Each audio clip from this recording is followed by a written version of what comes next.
Welcome to the deep dive. Today, we're really diving into building truly enterprise grade Lightning Web components. Our source materials, they're all about getting past those, basic development stages. We're talking maintainability, localization, and security that actually holds up. Yeah, none of that flimsy stuff. Exactly. So if you're maybe still hard coding strings or you're relying on these really fragile, complex Apex security checks, well, you might be wasting time. A lot of time. Yeah. And we're going to show you a better way, right? A faster, safer approach. Precisely. And the central idea here, what the sources point to, is leaning into the declarative power of the platform itself. Okay. So we're focusing today on just two features, custom labels and custom permissions. They really solve some major headaches. Right, moving that complexity out of the code. Exactly. Out of the code into the admin's hands.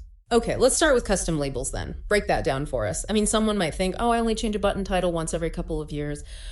Why is hard coding that text, say, in the HTML or JavaScript such a mistake? Yeah, it seems small, but it creates two massive problems down the line. First, globalization.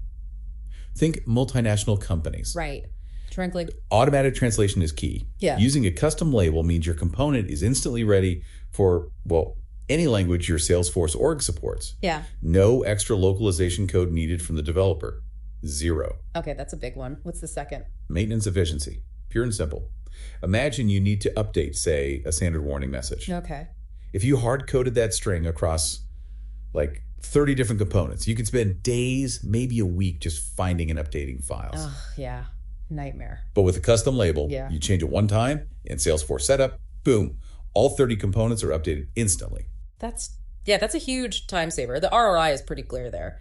But the sources also highlight something else, something maybe less obvious, that labels aren't just for displaying text on the screen. Exactly. They have this kind of dual purpose. Most people think UI display, setting a header text, a button label. A visual stuff. Right.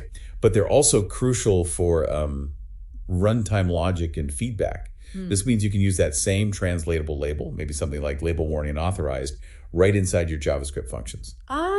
So even error messages get localized. Precisely. Your error messages become consistent, localized. Okay. You avoid showing confusing technical jargon to maybe a non-English speaking user. It keeps things professional. Okay, tracking down 30 different hard-coded strings sounds awful. That idea of externalizing complexity, that brings us nicely to security, doesn't it? It does. So LWC security. Why are custom permissions becoming the sort of standard recommendation now? Why not just write Apex checks? Well, custom permissions allow for really granular access control, but declaratively. So instead of writing potentially heavy, complex Apex code on the server just to figure out if a button should even show up, right, you import a very simple, lightweight Boolean constant right into your LWC. Something like Kinedit, which comes from at Salesforce custom permission Kinedit records. Okay, a Boolean, true or false. That's it. And that constant automatically resolves to true or false based on the running user's assigned permission sets.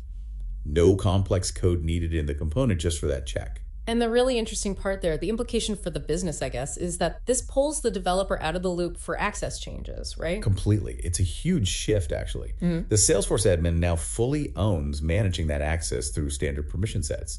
They can update access instantly. So no more waiting for a developer deployment just to give a few managers edit rights. Exactly. Admins manage it all. Click, click, done. So, okay, we have this simple Boolean value in the component, true or false. How does that actually translate into robust security? It sounds almost too simple for enterprise needs. It works because you use it in two key ways, like a two-layer approach. First is conditional rendering, controlling the UI. Okay. If that permission Boolean is false, maybe you don't render the edit button at all. Or maybe you show a grayed out message like permission required. It controls the user experience. Got it. So that handles what the user sees. But, what if someone clever tries to bypass the UI, tries to call the underlying function directly? Yeah, good question. That's where the second layer kicks in, runtime logic gatekeeping. Think of the JavaScript itself as the final check, the bouncer at the door. Okay. Even if a user somehow manages to trigger the handle edit function, the very first line inside that function should be a check. If the other permission intrules false, return. So it just stops right there. Exactly. It simply exits the function immediately. Yeah. The sensitive code that follows, like calling an Apex method to save data, just won't execute. The action is blocked right there at the component level. It's fast, efficient, and secure. Okay, that makes sense. 2 layers, UI control, and then a hard stop in the logic.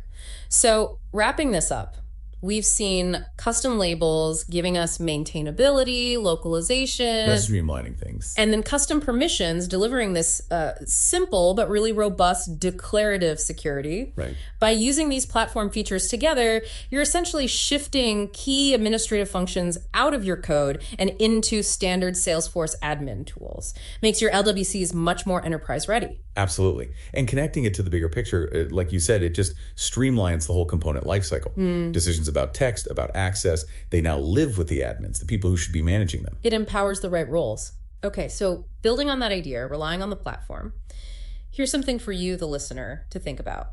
How does relying on declarative tools like these custom permissions maybe change your strategy for unit testing? Interesting point. Do you find yourself needing to write fewer tests to validate permission checks because you're trusting the platform to handle that core security determination? Or does your approach stay the same? Something to mull over. Yeah, definitely food for thought. Until the next deep dive.